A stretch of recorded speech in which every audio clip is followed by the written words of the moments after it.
ఈ మధ్య కాలంలో మనం చూసుకుంటున్నాం ప్రేమ వివాహాలు చేసుకుని చాలామంది విఫలమవుతున్నారు. కొంతమంది అరేంజ్ మ్యారేజ్ చేసుకుని కూడా విఫలమవుతున్నారు.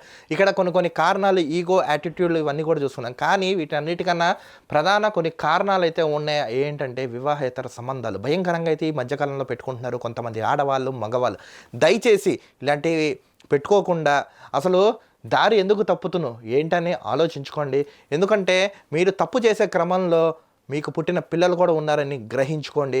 ఎందుకంటే ఇంట్లో దొరకని ప్రేమ మీకు బయట దొరుకుతుందంటే అది చాలా రిస్క్తో కూడింది. దయచేసి ఇలాంటివి చేయకండి. ఎందుకంటే మీకు నచ్చకపోతే డైవర్స్ తీసుకోండి. ఎందుకంటే చాలా ప్లాట్ఫామ్స్ ఉన్నాయి. మీకు ఇప్పుడున్న టెక్నాలజీలో చాలా మనకి అవైలబిలిటీ ఉంది, యాక్సెసిబిలిటీ ఉంది.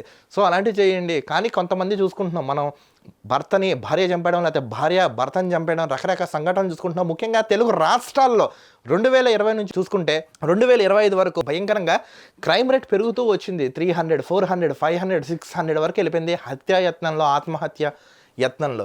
సో దయచేసి ఇలాంటివన్నీ తగ్గించుకోండి. ఏమున్నా ఓపెన్గా మాట్లాడుకోండి. ఈగో, యాటిట్యూడ్ అనే 2 పదాలు పక్కనెట్టేసి ఫీల్ ఫ్రీ టు టాక్ లాగా మంచిగా మాట్లాడుకొని మీ యొక్క జీవితాన్ని అయితే మంచి చక్కబాట్లు అయితే పెట్టుకోండి. సో మ్యాగజైన్ రీల్ని లైక్ చేసి మీ ఫ్రెండ్స్ అండ్ ఫ్యామిలీ మెంబర్స్కి షేర్ చేయండి.